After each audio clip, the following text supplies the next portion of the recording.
Oke, assalamualaikum warahmatullahi wabarakatuh. Kembali lagi ke channel Lukman Plat teman-teman. Kali ini saya akan mentutorialkan cara pergantian oli mesin ya untuk Etios. Ini untuk perawatan berkala ya. Ini udah waktunya pergantian oli mesin ya teman-teman, karena udah lebih dari 6 bulan kemarin belum sempat saya ganti karena belum sempat waktunya ganti. Nah, di sini nanti kita akan lakukan pergantian oli mesin aja ya. Untuk filter oli nggak saya ganti karena kemarin masih belum waktunya ganti. Cuman kebetulan saya pun juga belum sempat beli ya, jadi saya hari ini lakukan pergantian oli mesin aja ya teman-teman. Nah, kita gunakan olinya merek dari Repsol untuk SAE 530 dan api servis sudah SP ya teman-teman. Di sini ada garis miring Ilsak GF, bisa untuk diesel juga ya, cuman rekomen untuk bensin saja. Dan paling utama di sini untuk bahan bakunya udah full sintetik ya teman-teman. Oke, kita gunakan 3 liter aja di sini. Dan untuk harga lumayan murah ya teman-teman. Kemarin kita dapat sekitar 58 ribuan. Untuk video jelasnya ada di video saya sebelumnya, udah saya review tentang oli Repsol ini ya teman-teman. Untuk link pembelian nanti komen aja ya, ataupun ada pertanyaan. Oke, langsung aja kita eksekusi. Untuk ininya kita siapkan untuk corong untuk isi oli ya. Kuncinya kita siapkan kunci 14 ring pas aja ya. Untuk buka baut filter oli nggak kita ganti, kita siapkan majun, terus bak olinya teman-teman, sama atlas atau matras ini ya buat kita kolongan. Oke, langsung aja kita eksekusi. Untuk pertama, sebelum kita ganti, kita pastikan tutup oli mesin kita buka dulu ya teman-teman. Wah, keras. Oke teman-teman, pastikan untuk tutup olinya udah kebuka dulu ya. Soalnya kenapa? Karena kalau kita buka bawah ternyata ini susah dibuka, nanti sangat sulit. SOP nya harus kita buka dulu ya.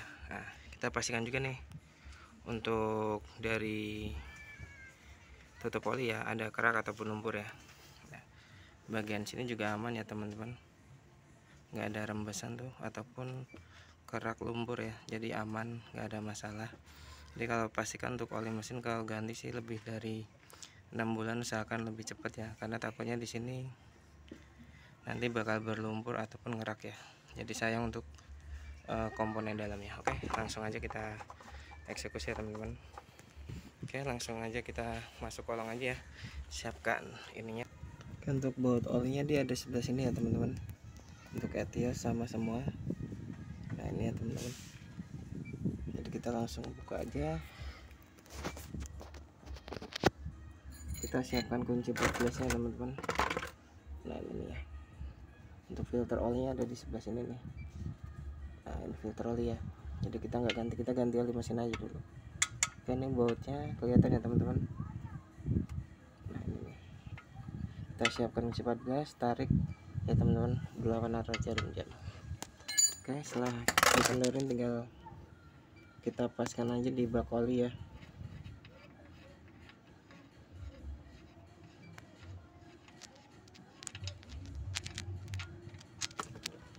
Oke, bisa dilihat ya teman-teman, olinya udah lumayan kotor banget. Oke teman-teman, untuk bautnya udah kita lepas ya. Nanti bersihkan dulu untuk bautnya ya, takutnya ada kotoran ataupun geram-geram ya. Nah, di sini kita pastikan juga untuk gasketnya juga masih oke ya.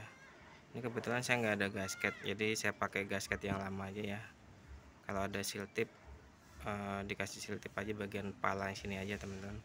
Dan pastikan ulir dari drat ini bersih, nggak ada kotoran ataupun batu atau kerikil ya, takutnya nanti pas kita pasang kita putar, jadi efeknya nanti bakalan slack. Oke, sambil kita tunggu tiris ya teman-teman. Oh ya teman-teman, kalau misalkan di rumah ada untuk filter udara ataupun ada kompresor bisa disemprot ya. Ini kebetulan saya nggak ada kompresor ya, jadi nggak saya bersihkan. Cuman memang kondisi di sini masih bagus ya, tuh bisa dilihat teman-teman. Untuk pergantian ataupun servis saya rutin di sini pun juga masih bersih ya, karena jarang dipakai juga sama saya. Cuman ini kebetulan saya hanya pergantian oli aja, untuk yang lain aman. Cuman tadi kemarin kendala untuk baterai saya udah mulai lemah ya teman-teman, udah sekitar 3 tahun. Ini udah saya ganti lagi yang punya second tapi masih oke. Oke, sambil nunggu tiris ya. Kita buka dulu untuk oli Repsolnya teman-teman. Oke teman-teman, tutupnya udah kita buka. Biasanya kalau oli palsu dari kemasan bisa kelihatan ya teman-teman. Ini segel masih bagus dan belinya di tempat yang terjamin lah, jadi aman. Nah kita langsung buka dulu. Oke teman-teman bisa lihat ya untuk olinya ya, di sini bening. Biasa kalau oli palsu untuk sininya rada gampang ya dikelupas ini ya teman-teman, mika ini. Dan baunya pun juga pasti sangit banget kalau memang kan oli rekondisi ataupun palsu ya teman-teman. Jadi ini kategorinya tadi asli. Oke langsung kita pasang aja ya. Ini untuk contoh olinya ya teman-teman, yang udah saya ini warnanya ya teman-teman, bening ya. Dan baunya pun juga nggak terlalu sangit. Kalau sangit banget ataupun apek ataupun apa ya, indikasi takutnya palsu, mending jangan dipakai teman-teman, takutnya nanti ngerusak ke mesin. Oke, ini berhubung udah beres, langsung aja kita tutup ya. Oke teman-teman, ini tadi udah saya lap ya, jadi pastikan lap dulu untuk bautnya dan ininya supaya tidak ada kotoran ataupun yang nempel ya. Kita masukkan dulu, putar ke arah jarum jam teman-teman. Kita dorong dulu untuk oli kesengamannya. Kita putar ke arah jarum jam ya.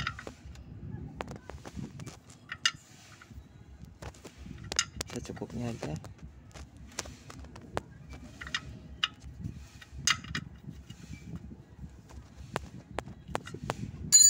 Oke, setelah itu tinggal kita lap aja teman-teman. Oke teman-teman, ini untuk oli pemakaian sekitar 6 bulan lebih ya, lebih tepatnya sekitar 7 bulan lebih. Untuk olinya udah lumayan hitam ya teman-teman. Dan di sini kemarin saya gunakan juga SAE yang 530, pakai oli yang Shell Astra yang di video saya sebelumnya teman-teman, seperti ini. Jadi untuk tarikan sebenarnya tadi nggak ada masalah, cuman karena untuk bulannya udah lebih dan kilometer belum tercapai, tetap saya ganti karena lebih bagus ya teman-teman, lebih cepat, lebih bagus sebelum 6 bulan diganti. Oke langsung aja nanti kita isi. Kita buka dulu untuk tutupnya. Oke teman-teman, untuk corongnya udah kita siapkan, tinggal kita isi untuk oli mesin ya. Pastikan corongnya juga bersih.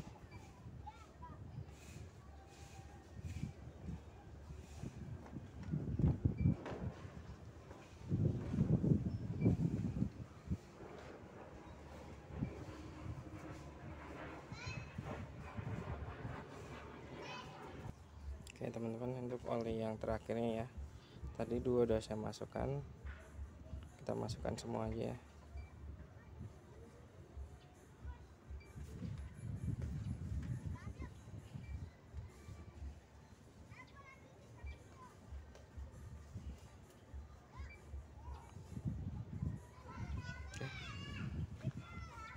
Oke setelah itu tinggal kita tutup aja teman-teman, untuk tutup olinya.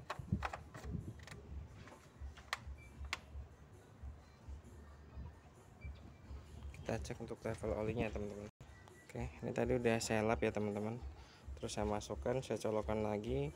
Titiknya di titik yang ini ya teman-teman, yang di atas ini ya, ada bulatan.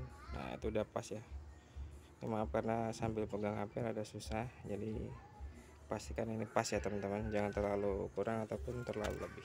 Oke sambil ganti oli yang ringan, kita pastikan ya teman-teman untuk kabel-kabel dari koil ataupun minyak rem ya teman-teman. Jadi pastikan aman, jangan kurang, dan radiator pun juga jangan sampai habis ya teman-teman. Pastikan di reservoirnya dia cukup. Untuk kampas rem dicek juga ya. Di sini untuk piringannya perlu di cleaner teman-teman, udah mulai bergaris. Untuk kampas rem sih masih oke ya, baru beberapa bulan lalu kita ganti. Shock breaker nggak ada kerembesan. Dan bagian dari mesin sini biasa kalau misalkan rembes suka ini ya, keluar oli ya teman-teman, harus ganti copper valve nya, engine mounting dan lain-lain. Jadi cek ringan-ringan aja teman-teman. Untuk fan belt pun di sini juga masih oke ya, nggak ada bekas ataupun apa namanya getas-getas ya, ini masih